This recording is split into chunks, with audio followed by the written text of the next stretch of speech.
Right position. We are zipping across the ether. And just like that, ladies and gentlemen, once again, defying all expectations, we are live. Welcome to Creative on Purpose Live. These conversations are with inspiring difference makers about making things better in endeavors that matter. I'm your host, Scott Perry, author of Onward, head coach at Akimbo Workshops, and chief difference maker at Creative on Purpose. If you're ready to make a living by making a difference, grab some insight and inspiration at creativeonpurpose.com. And while you're there, grab a copy of The Burnout Solution. Make a bigger difference by making better decisions. Let's meet today's guest. Kim, welcome to the broadcast. Please tell our viewers who you are, what you're up to these days, and where can they go to learn more about you and the difference you're making. Thanks, Scott. It's great to be here with you this morning and with your audience. So as Scott said, I'm Kim Fisher, and I'm a nonprofit strategist. So I have kind of a unique world that I operate in. I have over 30 years experience as a nonprofit executive, and I was also a business coach for a period of time, so I just brought it together. And I do business coaching for nonprofits, which is a wonderful adventure and journey. So the key area that I work in, actually, I work with nonprofit startups. So what I love to do is I do formations of nonprofits. I do all the IRS paperwork. I get them incorporated, create their boards, their narratives, their 3-year budget, file their IRS paperwork, and really just kind of get them started and get them going. That's fantastic. I love what you do. We were connected by our mutual friend, Candace Edelin, and I am just really inspired by it. It seems to be a really growing enterprise that people that are out there making a difference and maybe successful in one aspect of their lives want to pay that forward with nonprofits. So, and it sounds like you're really helping them navigate the things that probably most people don't care to navigate, which is paperwork and the drudgery of assembling boards and things of that nature. What got you? I'm always interested in people's kind of backstory, origin story. Like, what was the path that got you from? You said you were a business coach. I don't know if you had other experiences before that, but what got you from where you were to where you are now? Well, I spent over 30 years as a nonprofit executive. So I've been in development, marketing, training, education, you name it, including 7 years as the chief executive of Arms of Love International. And so throughout all that time, I saw a lot of the challenges that nonprofits face. And some of it is because nonprofit people are very heart-driven people, not always as business-oriented, business-focused, business-experienced. And so I found over and over and over again, the nonprofits that I worked for and the ones that I've now worked with as my clients, that's really a part of what the struggle is for the nonprofit, is to bring in that business expertise and strategy work. So the areas I also work in besides formation is I do nonprofit finance. So getting their QuickBooks systems set up and income and expenses, and training chief executives on how to read nonprofit financials, and training boards how to read nonprofit financials. And then I also do board development work for small nonprofits. And again, just helping them when they get stuck. I love working in the micro nonprofit area. That's really where my niche and love is. And so it really came out of, Scott, as I said, just my own experiences working for boards, serving on boards.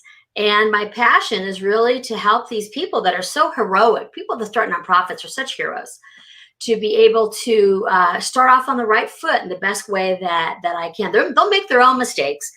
But as I say, I come by my own mistakes quite honestly, and what I teach the nonprofits and how to do things a little bit differently to hopefully not make some of those same mistakes. Awesome. I'm not really familiar with a term that you use, and I wonder if you would just kind of unpack a little bit. Micro nonprofits? Yes, just the startups, nonprofits under $500,000. Just kind of the smaller organizations that have like any startup business, as you and I both know, and many of your listeners know, has its own challenges to it. And then you have the growth options of the way that businesses grow. So in this case, nonprofits are very much the same way. They have their own challenges when they're small, and I love to work within those areas. Nice. Well, and I know from from our conversation earlier off camera that you have really had a lot of success, especially recently with what you're doing. And I'm wondering if you, when you go back in time and kind of look at what are the pieces that you assembled, what, when was the moment that you kind of tipped the scales? I imagine that you didn't just burst onto the scene, wildly successful, turning away business. Most of us that seek to, build something a little bit bigger than ourselves and make a difference doing work that matters, had this experience of having to, learn skills that we're not really proficient in, or hire out to get something done. What are the pieces that you found you had to put together that really put you over the top? Yeah, and so when I first started this, Scott, I had left my chief executive job in 2014, and I actually spent a period of time not employed, interviewing for jobs. That's a whole nother story for a whole different day. And then in the meantime, people started approaching me about this work. Nice. And so next thing I know, I was doing it on the side while I was looking for work, and I said, nope, I am not doing a business again. Another story for a different time. But obviously, you can see I lost that battle, as I like to say, happily so. And because the business kept coming to me. I didn't realize there'd be a niche for what I do. And I think that was probably the biggest surprise to me, to think that I could earn the kind of income that I earn and have the number of clients and amazing clients that I get to interact with. And then starting the business officially, probably 2016, 2017. And what really kind of shifted a lot of things for me was really upping my marketing. Like every small business, trying to figure out how do you do your job, make the money that you need to make, plus invest in your infrastructure. And so that was probably the biggest game changer for me. For me, it was upgrading my website, doing SEO, or hiring someone to do SEO for me, doing Google AdWords, creating a database, having a lot of different things that I did that put structure into the business that allowed me to work less and make more, essentially. Well, I love that you shared that there are some things that you actually hired out for, because I think a lot of times people that, especially at the beginning, they hire the cheapest labor they can, and which is themselves. And so they'll teach themselves SEO or teach themselves Google AdWords, and end up spinning a lot of cycles way outside of their area of expertise, which prevents them from actually growing the business and from taking a more macro, big picture look at what's going on. Yeah. But I imagine that some of your marketing in particular, one of the ways that we frame marketing at Creative on Purpose is telling true stories to people that need to hear them, so that you can enhance their lives through whatever it is, whatever change you help them make. Yes. That piece sounds, and something else that you said was interesting to me. It's almost like, it sounds like your niche found you. Yes, it certainly did. That's exactly the way of putting it. If you have any tips for how the rest of us can make that happen, that would be wonderful. Because I think one of the hardest things, certainly that I have found in creating Creative on Purpose, and with all the people I work with, is the niching. But the niche and the marketing really go together. You have to know who you're speaking to. Yes. Before you can start telling those stories. Strategically or tactically, did you see any kind of evolution in your niche and in your marketing for how, who you're speaking to and how you're speaking to them? Well, maybe a great comparison, Scott, would be when I was, almost 20 years ago now, I started my first small business as a business coach. I actually started as a life coach. Found that wasn't really a great fit for me because I'm more business driven. I had a lot of marketing experience. I became a business coach, and that was a hard business for me to start. And this one has been much more seamless 20 years later. And I've kind of come up with reasons why the difference is for me. This is just my journey, of course. But that, number one, you have to be able to do the job and have the experience of what you're actually promoting. Number two, can you find your client? So when I started my coaching business, I had to go through coach training, and I had experience, but I hadn't actually been trained. I didn't have all the things together and the stories. I didn't have a decades-long career of running my own business at that point. And to go find my go find my clients, I was networking, breakfast, lunch, and dinner, Chamber of Commerce events. I mean, believe me, I could go on and on, you name it. It was very expensive and very hard on my waistline to go to so many different events all the time. But that's what I had to do to find my clients that were business owners. And then the question was, do these people see you as a solution to their problem? So when I was business coaching, this is again 20 years ago, people weren't doing as much business coaching. I was in the San Francisco Bay Area, and even there it was difficult to be able to talk about coaching, and that's the first thing. And then number two, would they hire me? So I had a 2-step sales process in that was hard. Then number 4, can your clients pay you? So those were the things that were not operating as well in my first business that really shifted in my second business. And I could really see that now. So I spent 30 years in the nonprofit space. I have credibility in the nonprofit space. I have contacts in the nonprofit space. It wasn't difficult. People that know nonprofit people know other nonprofit people. So that's a very common place to operate in. Also a place I loved operating in. I mean, it was a passion of mine for decades of my life. And I did find that my clients found me the solution to their problem. Because again, in my experience, I feel very confident and I love what I do because I know I give my clients fantastic value for in our work together compared to my competitors. And they pay me, because of the niche that I operate in. So that's kind of a general overview of what I really discovered in my own journey in business and also interacting with other entrepreneurs, is that if one of those 4 things is missing, there's going to be nothing you can't overcome it. It's just going to be more challenging than when you find a space that the biggest thing is, again, can you find those clients easily without a lot of money, time, and effort? Are they there?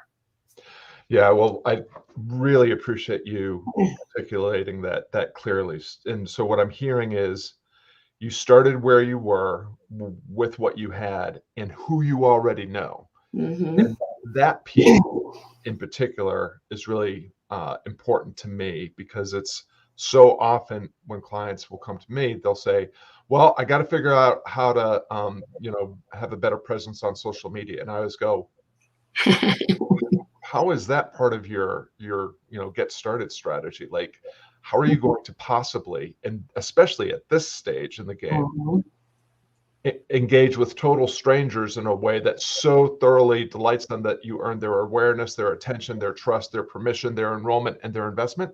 That takes a long time. It does. Who do you already know? Who do you already know? What problem do they have? How can you craft a solution to it? That's I love that you shared that. I think that's a way that people that are really ready to get going in their enterprise can get going and not spend a lot of cycles hiding on social media, howling into the void. Absolutely. You've shared a little bit of this already, but I'm always interested too in, this idea of, everybody that seeks to make a difference in the world, everybody that's trying to make things better through endeavors that make a difference, knows that work is fraught. You will make mistakes. You are trying to do things that you haven't done before. There are moments that really seem like profound failures. And then, sometimes in retrospect, the mistakes and the failures were really important lessons, or maybe they were obstacles that were actually thinly disguised opportunities that you were able to flip. Is there a moment like that where in the arc of your current endeavor where, something that you at the moment maybe perceived as a hardship, a challenge, an obstacle, or even a mistake, a failure, that in retrospect really provided you with some fuel to help you get through? That was a great question. I think that, like many business owners, you start with thinking you can do more. Everybody's your client. Everybody's my potential client. And I think, like every entrepreneur, I had to learn that was exhausting to me. I was not enjoying the work as much.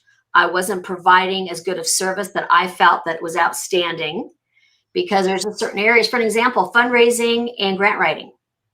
Those are areas that I do not do consulting in. They're specialties. I did them when I was a chief executive and throughout my career, but I don't do them because I don't feel like I offer the best product for the amount of money someone would be paying me to do that. So I refer those things. So I think that was probably a real big shift for me, was really narrowing down, as I mentioned, in our early beginning of our conversation, how I started working with micro nonprofits. I realized that the larger existing nonprofits, the strategic planning aspects, all those things, which I certainly can do, were not the area that I was finding energy in, and were not unique to me. So that's kind of where I made a major shift for me, after spending time, money, some frustration, to really just look at what is it that I love doing, what makes me different than other people. There's a lot of outstanding consultants out there in the strategic planning space working with larger nonprofits, and I work with them and I refer business to them. But again, I think the biggest key for me was shifting what makes me unique. Where's the biggest need? Where do other people not want to work? Not smaller nonprofits, not always, people don't always want to work in those spaces. So I don't know. That's kind of probably a big, big shift in my business that really made a huge difference and brought me a lot of freedom and more joy. Yeah. Well, I want to just highlight the first thing that you said, which is basically echoing the sign over my left shoulder, which is less is more. Actually, you are not for everybody. It just was part of a conversation yesterday where someone said, half the people in the world like me and half the people in the world don't. And I said, well, actually 99.9999999% of the people on the planet don't even know who you are. And there's real value in that go small approach. Like, what's the smallest viable audience that you can talk to use a word that Seth Godin uses, that you can serve and delight so thoroughly that they can't help but tell more people like them. You don't need to save the world. You probably can't save the world, and you don't need to be for everybody. You can be for just, if there are 100 people that will pay you $1,000, it should be good. So, and the other thing that you were saying, and this is so essential, and I think too many of us learn this too late. It's, you have got to be clear on your boundaries and guardrails. Yeah. What do you do, and what do you never do? And who do you work with and for, and who do you never work with and for? And not letting those boundaries ever blur. Because that level of clarity will, I think, be one of the biggest catalysts to your forward progress. Because when you do more of the right things with and for more of the right people, to your point, you said it, I experienced a lot more joy. That's how you can enhance your own life while you're still helping other people. So love. And Scott, what I would say is that also comes into my work, because with nonprofits, one of the biggest things is people want to save everybody in the world. And it's the same thing that I do in my consulting with the smaller nonprofits, particularly that are starting, is that not everybody's your client, but for them, not everybody is their client either. And so just helping them to niche down. And the very 4 things that I told you are kind of the 4 things that I share with them, just in a little bit of a different dialogue. But if you don't have access to those people that you want to help, they don't see you. You're not going to show up in their neighborhood and all of a sudden they're going to say, "Oh, you're here to help me." If they don't already have a relationship and access to them. And also with donors, kind of in the same way, you've got to be able to tell your donor what it is that you do. Does your donor have a draw to this kind of a thing that they say, "Yes, I want to give up my money, my hard-earned money, to your cause because I see what your purpose is." So it just kind of works. It works for me, and then obviously in the people that I work with in my nonprofit consulting. Well, and I think that there's also real value in something that you're saying in turn, like you use the word referral, like you can refer, and people really underestimate the value. Like, yes, you may not get that person's business, and because you actually help them.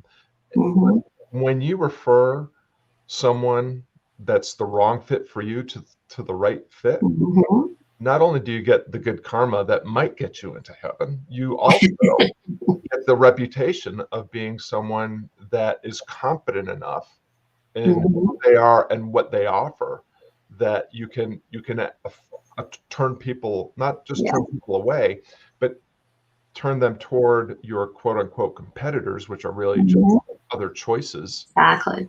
And by it's a way of being of service and helping that can only enhance your reputation in the marketplace. It's, you know, I'm sure in your world, there's a, you know, there's a lot of people that know each other. I mean, you know, word does spread. If you are if you act selfishly in the marketplace, people will soon find out that you're a selfish person, and people don't. I don't know if you've noticed, people don't really like to work with people that are only interested in self-interest. Yes. And I think it's a poverty versus scarcity mentality. I'm sorry, I was going to say prosperity versus scarcity mentality is what I meant to say. Poverty and scarcity go together. Is that, do I believe that I can bless and encourage somebody else by giving them a better fit and bless this other entrepreneur? And then, you know, I get referrals all the time too, in the same way. And I, you know, you kind of asked a question earlier, but I think that is a mistake that I have made in other times, is trying to take on a client that I should not have. Because either I was afraid I wouldn't have money, or I thought, oh, I can make this happen. And I got to share, decades in my career later, I'm much less enjoying that than I might have decades sooner, when I just said, sure, I'll figure it out.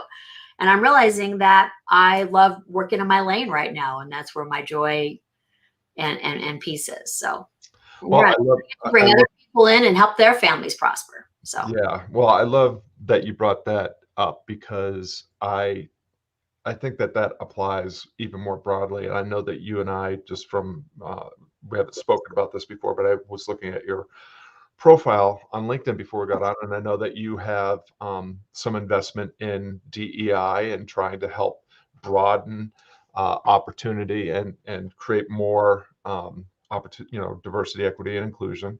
And to me, that conversation is also around this idea of abundance. Like, we talk about privilege, and we have treated privilege like a scarce commodity, and the ones that have it don't want to give any up because they're afraid that there's not enough to go around, when in fact there's an abundance of opportunity. yes. And the more privilege we extend, the more privilege there will be generated, which just means that there's more opportunity for more people to do better, and to have more. So I think that I really feel you on that, because I remember that shift for me came in my music career when I had a guitar studio. I live in a very small town, and there were a lot of choices for taking guitar lessons. And I was pretty clear on like what I did and what I didn't do. And I remember when I finally raised my prices to the point where I could make a living wage, I would price 20%, 25% higher than all the competition. And people would come to enter, you know, I always started off with kind of a let's get to know each other chat. And, you know, they would say, well, we really like you and what you do sounds amazing, but, you know, there's a guy down the hall that is only charging, you know, this much. We're gonna try that. And I would say, fantastic, you should do that for sure. In more than half the cases, 3, 4, 5 weeks later, I would get a knock on my door saying, hey, do you still have an opening? You know, because even though they were protecting their scarce financial resources, they realized that the value of working with someone that treated their kid nice, that was compassionate and understanding, in addition to being technically good at the craft, that was invaluable. Suddenly I became a bargain compared to competition. So really, really powerful. Well, we are coming close to the end of our half hour together, and I always end with the same question. You're making a profound difference in the world, Kim, and if there are people out there that, like you, would like to fly higher in the difference only they could make, is there a final tip, piece of advice, insight, quote, something that you would share to help those that seek to begin or to advance in the difference only they can make, do so with greater equanimity and joy? Yeah. It's been wonderful to be chatting with you in these last minutes. I would say that I think that I've really seen a big shift since COVID and everything that we've all been through in the world, our shared experience of people really wanting to make more of a difference. And so it's been really extraordinary to see that. And I think that people get stuck because they think what they're not doing is unique, or what can I actually do, or fear, those kind of things. And I think that we're just all in a season where taking risks and trying new things and being okay if certain things don't work. And then we shift a different perspective, we shift something different. I guess I would just encourage those out there in your audience that have a nonprofit dream or have a dream to make a difference in their world to see where that is. Is it in their neighborhood? Is it in their children's school? Is it in their church? Is it in their business? Or is it something bigger that they are ready to create some structure around and bring a team of people on to help them move forward in that? And I would say a lot of people that I work with are people that have had their own personal experience with certain things, and then they want to change the world because of the ways that they have learned and grown, and that they want to help other families and other people with the things that they've journeyed on.